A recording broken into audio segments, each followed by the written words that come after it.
Hi കൂട്ടുകാരെ, ഇന്ന് നമുക്ക് എങ്ങനെയാണ് ചോദ്യങ്ങൾ ഉണ്ടാക്കുക എന്ന് നോക്കാം. നമുക്കറിയാം, വിദ്യാർത്ഥികൾക്കാണെങ്കിൽ പിന്നെ കോൺവെർസേഷൻ എഴുതേണ്ട സമയത്ത്, മറ്റുള്ളവർക്കാണെങ്കിൽ ഡെയിലി നമ്മുടെ കോൺവെർസേഷനിലും എല്ലാം ഉപയോഗിക്കേണ്ട ഒന്നാണ് ചോദ്യങ്ങൾ ചോദിക്കുക എന്നുള്ളത്.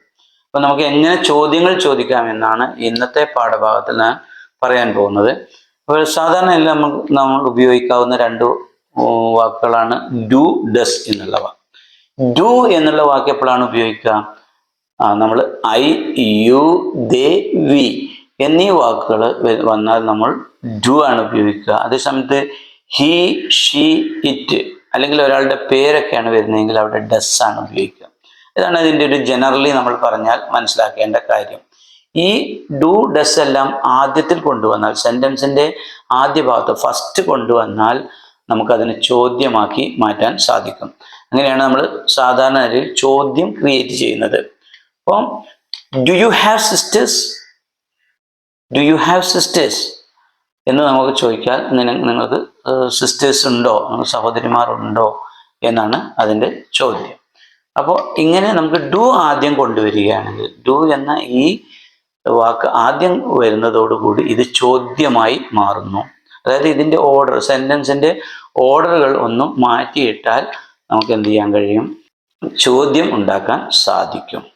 മറ്റൊന്ന് നമുക്ക് ചോദ്യം ഉണ്ടാക്കുന്ന രീതിയാണ് ഫേഷ്യൽ എക്സ്പ്രഷനിലൂടെ അല്ലെങ്കിൽ വോയിസ് മോഡുലേഷനിലൂടെ നമ്മൾ ചോദിക്കാറുണ്ട്. അപ്പം യു ഹാവ് സിസ്റ്റേഴ്സ് നമ്മൾ സാധാരണ ഇതൊരു സ്റ്റേറ്റ്മെന്റ് ആണ്. യു ഹാവ് സിസ്റ്റേഴ്സ്, നിങ്ങൾക്ക് സിസ്റ്റർമാരുണ്ട് എന്നാണ് അർത്ഥം. ആ സമയത്ത് നമ്മളതൊരു വോയിസ് ഒന്ന് മോഡുലേറ്റ് ചെയ്തിട്ടുണ്ട്, യു ഹാവ് സിസ്റ്റേഴ്സ് എന്ന് നമ്മൾ ഫേഷ്യൽ എക്സ്പ്രഷനിലൂടെയും വോയിസ് മോഡുലേഷനിലും ഉപയോഗിച്ച് ചോദിച്ചാൽ എന്തായി? അതിൻ്റെ മീനിങ് ഫുള്ളി മാറി, അവിടെ അത് ചോദ്യമായി വന്നു. എല്ലാ ഭാഷകളിലും ഇതുപോലെ നമുക്ക് ഫേഷ്യൽ എക്സ്പ്രഷനിലൂടെ അല്ലെങ്കിൽ വോയിസ് മോഡുലേഷനിലൂടെ അതിൻ്റെ ആ സ്റ്റേറ്റ്മെന്റിന്റെ അർത്ഥം വ്യത്യസ്ത രീതിയിൽ ചോദിക്കാം. ഞാൻ ഉദാഹരണം മലയാളത്തിൽ നമുക്ക് പോകാം. അവനൊരു നല്ല കുട്ടിയാണ്, ഇതൊരു സ്റ്റേറ്റ്മെന്റ് ആണ്. അവനൊരു നല്ല കുട്ടിയാണ് എന്ന് നമുക്ക്, അവനൊരു നല്ല കുട്ടിയാണ് എന്ന് വെച്ചാൽ അത് ചോദ്യമായി. അവനൊരു നല്ല കുട്ടിയാണോ എന്നായി. അവനൊരു നല്ല കുട്ടിയാണ് എന്ന് നമ്മൾ പറഞ്ഞാലോ നേരെ നെഗറ്റീവ് അർത്ഥം വന്നു. കാരണം അവൻ കച്ചറയാണ് അല്ലെങ്കിൽ അവൻ മോശം കുട്ടിയാണ് എന്നുള്ള അർത്ഥത്തിലേക്ക് അത് വരും. അപ്പോൾ നമുക്ക് ഫേഷ്യൽ എക്സ്പ്രഷനിൽ നിന്നും വോയിസ് മോഡുലേഷനിൽ നിന്നും നമുക്ക് ചോദ്യങ്ങളെ മാറ്റാൻ കഴിയും, അല്ലെങ്കിൽ ആ സ്റ്റേറ്റ്മെന്റിന്റെ മീനിങ് മാറ്റാൻ കഴിയും. ഇത് നമ്മൾ ഇന്റോനേഷൻ എന്ന് പറയും. ഇന്റോനേഷൻ എന്നാണ് ഇതിന് ഇംഗ്ലീഷിൽ സാധാരണ പറയുക. അതായത് ഫേഷ്യൽ എക്സ്പ്രഷനിലൂടെയോ വോയിസ് മോഡുലേഷനിലൂടെയോ നമുക്ക് ഇത്തരം കാര്യങ്ങൾ മാറ്റാൻ കഴിയും.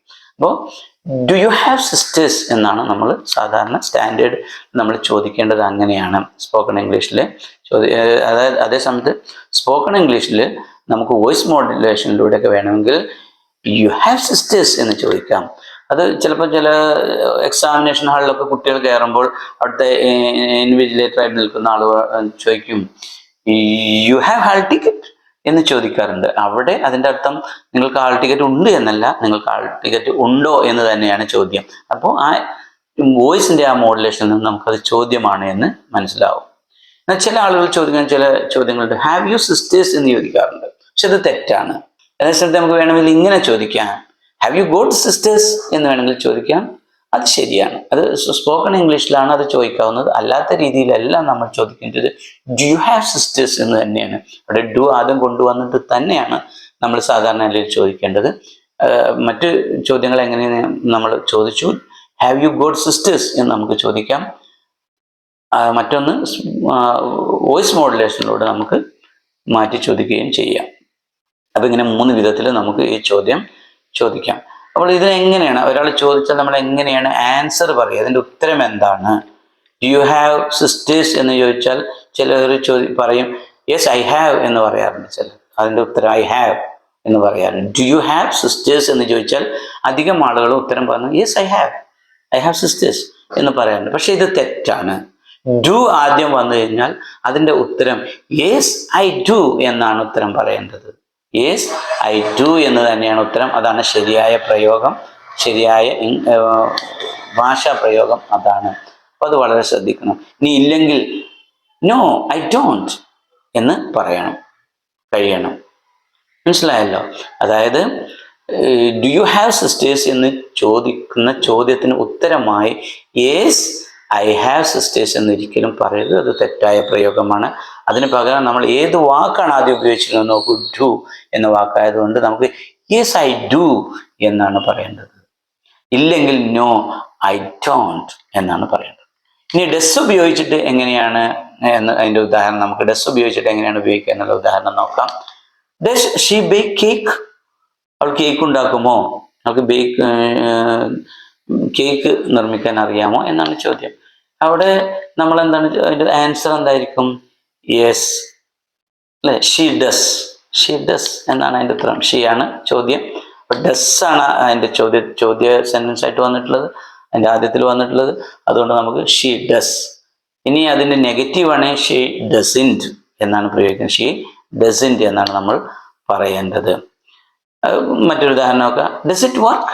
അത് വർക്ക് ചെയ്യുമോ, അത് പ്രവർത്തിക്കുമോ, അത് വർക്കാവുമോ എന്ന് ചോദിച്ചാൽ ഇറ്റ് ഡസ് എന്നാണ്. ഇറ്റ് ഡസ് എന്നാണ് അതിൻ്റെ പോസിറ്റീവായിട്ടുള്ള ഉത്തരം. നെഗറ്റീവ് ആണെങ്കിൽ ഇറ്റ് ഡസിൻറ്റ് എന്നാണ് നമ്മൾ പ്രയോഗിക്കുക. He doesn't have A job? അവനൊരു ജോലി ഇല്ല. അപ്പൊ അതിന്റെ ചോദ്യം എന്തായിരിക്കും? നമുക്ക് ഇതിന്റെ ഓർഡർ മാറ്റിയാൽ മതി. ഡസ് ആദ്യം കൊണ്ടുവന്നാൽ മതി അല്ലേ? Does he have A job? Does he have A job? അവന് ജോലി ഉണ്ടോ? Change the order. അപ്പൊ ഈ ഓർഡർ ചേഞ്ച് ചെയ്താൽ നമുക്ക് എന്താവും? അതിന്റെ ഒരു ചോദ്യമാക്കാൻ നമുക്ക് കഴിയും. Does he have A job എന്ന് ചോദിച്ചാൽ നമുക്ക് യെസ് ഹി ഹാവ് എന്നാണ് നമ്മൾ സാധാരണ നിലയിൽ പലരും ഉത്തരം പറയാറുള്ളത്. ഇത് തെറ്റാണ്. അതാണ് നമ്മൾ പറഞ്ഞത്. അവിടെ യെസ് ഹി ഡസ് എന്നാണ് നമ്മൾ പറയേണ്ടത്. അല്ലെങ്കിൽ നോ ഹി ഡസിൻറ്റ് എന്നാണ് അതിൻ്റെ നെഗറ്റീവ് ആണെങ്കിൽ നമ്മൾ ഉത്തരം പറയേണ്ടത്. അപ്പോൾ നിങ്ങൾക്ക് ഇതിൻ്റെ പ്രയോഗം മനസ്സിലായിട്ടുണ്ടാവും എന്ന് വിചാരിക്കുന്നു. ഓക്കെ, അപ്പോൾ has he got A job എന്ന് ആണ് ചോദ്യം വന്നത്. Has he got A job എന്നാണെങ്കിൽ അതിൻ്റെ ആൻസർ എന്തായിരിക്കും? യെസ് ഹി ഹാസ് എന്നാണ് നമ്മൾ പറയുന്നത്. അല്ലെങ്കിൽ അതിൻ്റെ നെഗറ്റീവ് ആണെങ്കിൽ നോ ഹി ഹാസൻറ്റ്. ഗോട്ട് വന്നാൽ അങ്ങനത്തെ ഒരു ചോദ്യമാണ് വന്നതെങ്കിൽ ഇങ്ങനെയാണ് ഉത്തരം വന്നത്. Has he got A job? Yes he has. കാരണം ഹാസ് ആണ് ആദ്യം വന്നത്. അതിൻ്റെ നെഗറ്റീവാണ് നോ ഹി ഹാസൻറ്റ്. അപ്പോൾ നമ്മൾ എപ്പോഴും ആ തുടക്കത്തിൽ ഏത് വാക്കാണ് ക്വസ്റ്റ്യൻ ആയിട്ട് വന്നിട്ടുള്ളത് എന്ന് നോക്കി അതിനനുസരിച്ച് ഡു ആണോ ഡസ് ആണോ എന്നൊക്കെ പറയാൻ ശ്രദ്ധിക്കണം. അപ്പോൾ വളരെ സിമ്പിളായി നമുക്ക് ചോദ്യം എങ്ങനെയാണ് തയ്യാറാക്കുക എന്നാണ് നമ്മൾ ഈ ക്ലാസ്സിൽ പഠിച്ചത്. ക്ലാസ് നിങ്ങൾക്ക് ഉപകാരപ്രദമായിട്ടുണ്ടാകുമെന്ന് വിചാരിക്കുന്നു. നമുക്ക് അടുത്ത ക്ലാസ്സിൽ കാണാം. അതുവരെ ഏവർക്കും ബൈ.